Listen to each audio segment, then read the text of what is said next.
Hey everybody, I'm Robin Ray Green, acupuncturist, author, and speaker, and I'm delighted today to be chatting with master herbalist and acupuncturist Kara Frank. Kara has been practicing Chinese medicine for 35 years, and she's the founder of Six Fishes Acupuncture and Chinese Herb with 2 Philadelphia locations. She's the president of China Herb Company, which was founded in 1991 and specializes in custom herb formulation and proprietary herb formulas. She's also the creator of Six Fishes formulas and pediatric formulas under the Little Fishes brand. She's also the author of TCMK Studies, Eyes, Ears, Nose, and Throat Disorders, which makes her the leading authority on all things boogies. I love it. You know, in Chinese medicine, we talk a lot about boogers with kids. Yeah. It's a big topic for us. I know. I have a little formula called Nose Clear, and I really wanted to name it Boogies Be Gone, but I think I got overridden by that. I thought that was perfect. So, Kara, I'm so happy you're here today to talk to me and the parents out there here on Facebook about getting their kids to take herbs and also about herb safety. And so also for you parents that are watching this video, if what we're talking about resonates or if you have any questions along the way, feel free to leave them in the comments below and we'll be checking back in to answer your questions throughout the day. And I'm super happy to be here too. I'm a fan of yours. Oh, thank you. That's so awesome. I love how you're championing pediatric acupuncture. It's just awesome. Thank you.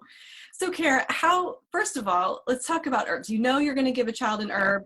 They may not taste the best. What are your strategies for getting kids to take herbs? Okay, number one, the parents.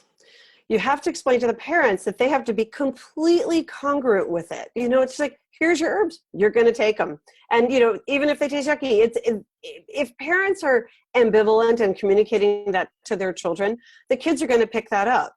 And so if the kids are like, it's okay, it might not taste good or something like that, then the kids are going to pick that up. But you know what? If you just put it, like little kids, you put it in a little medicine shooter, you shoot it down their throat, it's perfectly fine, and boom, it's done.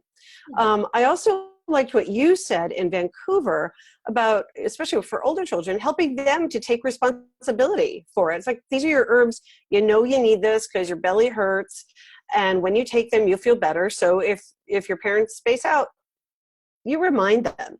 But the thing is, actually, on probably the Six Fishes Facebook page, I have a couple videos of kids, they just love their herbs. They take them.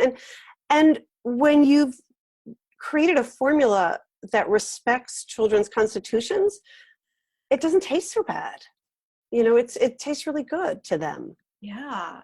And there's, you know, the thing with kids too is you can do a lot of things, like you can mix the herbs and like a little bit of juice if you need to, just a small amount. And like my kids in the beginning, I used to give them like a little treat after they would take the herb, just like, okay, and I give a little straw and they'd have their little shot glass, they'd drink their herbs up and then they'd have a little treat.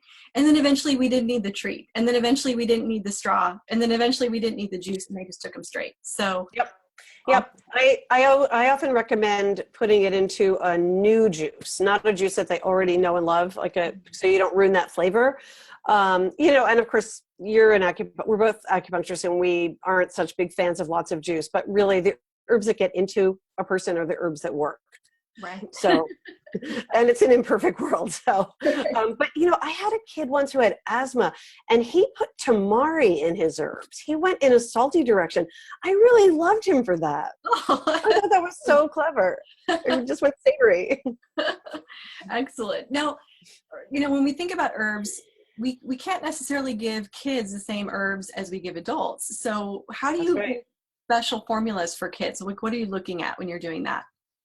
Well, you know, we have, children have their own special rules. They're not just like little adults. And you talk about this a lot too, right? And one of the things we really have to honor is their digestive integrity.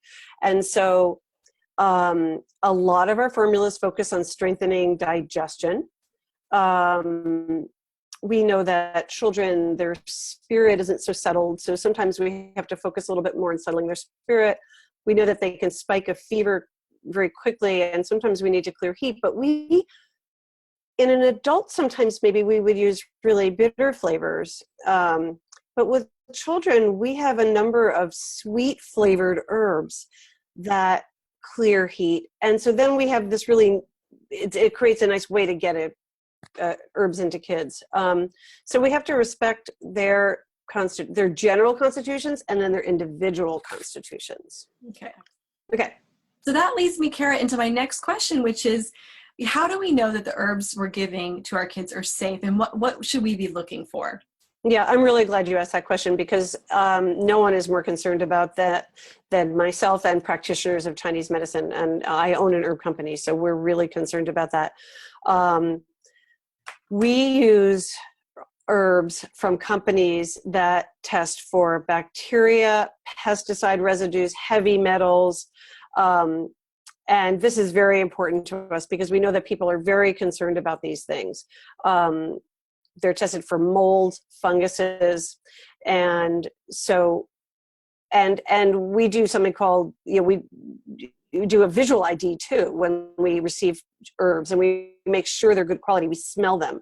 We try to get herbs that are organic, which isn't always possible, but we strive to do that. Parents should make sure that when they purchase a bottle of herbs, that they'll often say something like CGMP, Current Good Manufacturing Practices. And that means they are manufactured in a facility that upholds very high standards of safety. Excellent. And the herbs are tested. Excellent. And this is what's important. Okay, excellent. So now, what about herbs in nursing? What is safe? What do we want to look for there? Oh, so I'm actually very unconcerned about herbs in nursing. We don't know a lot about it. I think that I don't think it's an efficient delivery to treat a child, although it's possible that chamomile gets through to breast milk, maybe even in seconds, according to one of my teachers. But say we're treating the mom, maybe the mom has a stuffy nose or whatever's going on. I generally just advise mothers to take their herbs after they nurse so that the majority of the herbs are metabolized. I have had some experiences where women took so much herbs that actually changed the taste of the milk, and then the baby kind of said, I don't want to nurse, and that was kind of obvious. But so I think if you're treating the child, it's best to actually just give the child the herbs. And if you're treating the mom, for the most part, I don't see it as being problematical at all. I wouldn't give a laxative herb. I mean, let's use our common sense here. Right. So basically it's pretty safe as long, and the idea would be you would nurse and then take your herbs. Mm-hmm. And really important thing, herbs metabolize really quickly compared to a drug. Say a drug might last in your system a day, 24 hours, 36 hours, even longer sometimes. That is correct. What about herbs? I mean, herbs are much shorter than that, right? Yeah, really, herbs are basically metabolized within hours. That's why we dose herbs 3 and even 4 times a day. Exactly. And I think that's a really important point to note as well with herbs. So if you're giving your child herbs and you're only doing it once a day, that might not be enough because they're going to metabolize quickly. And then that's why we need to give herbs 3 to 5 times a day, often especially for acute conditions. Absolutely, especially for acute conditions. And, children are incredibly robust. I mean, you think you should give them half a dose or a quarter of a dose because they're little people, but often you can give them adult dosages. You'd be amazed. I found the same thing where I feel like I dose them often much higher than what's on the bottle. Me too. Because they get better results with a little bit stronger dosage.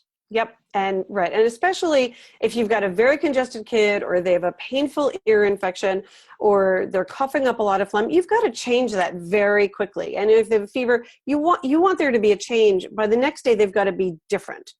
And you do that with robust dosages.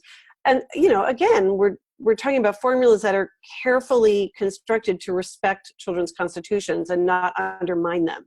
Right. So it supports them. So if a child were to have a side effect from an herbal medicine that they were taking, what would parents be looking for? Well, probably the most common side effect of herbs is for adults and kids. It would be gas or bloating or distension, something like that. Mm-hmm. However, one of the ways, if a child has a fever, for instance, one of the ways we can clear that heat is by kind of freeing up their stool. So if they pooped, even if it was a little bit of a loose stool for a day, it's not a big deal. And in fact, that could be therapeutic. So the thing to do is just to coach the parents to understand what could be normal. Right. Right. But if and heaven forbid, I can't even remember if this has ever happened, a child throwing up from herbs. Even that can sometimes clear up a bunch of phlegm. But right, like if especially the phlegmy stuff, they vomit up like clear mucus, like it wants to come out, and they actually feel a lot better afterwards. That's right, because emetics or expectorants are subemetic doses of emetics. Yeah. The lungs, so then it kind of just comes out like that. Right. Robin. Oh my goodness. So Kara, where can we find out more about your herbal formulations, and where they can find you if they want to learn more about herbs? Oh, okay. So you can find me, you can find my herb company, China Herb Company, at chinaherbco.com. You can read about my acupuncture practice, and I've got lots of case histories on that website at www.sixfishes.com. I'm in Philadelphia. You can find me on Facebook, find me on the Six Fishes page and the China Herb Company page. And I'm here to help you. Excellent. And I know help your kids be healthy. Yes, exactly. So you have a special offer for everyone listening if they're interested in checking out your do. Can you tell us a little about that? Okay, so on chinaherbco.com, under the little shop tab, if you enter the code Kids Love Herbs, I'm going to give you 20% off, and that's good through the next 2 weeks. Awesome. Thank you so much. That is so great. Well, everybody, I hope you hop over to chinaherbco.com and check out Kara's herbal formulas for kids. They're just fantastic formulas that are available to the public so parents can purchase them from her website. And for those of you, if this is resonating, if this has answered some of your questions about herbal safety and herbal medicine for kids, be sure to like this video and share it with your friends. And for more information on helping kids stay healthy using the 5 elements in Chinese medicine, be sure to visit my website at robinraygreen.com. All right, everybody. Kara, thank you so much for joining me. Thank you so much, Robin. This was really nice. Excellent. All right. Bye, everybody. Bye.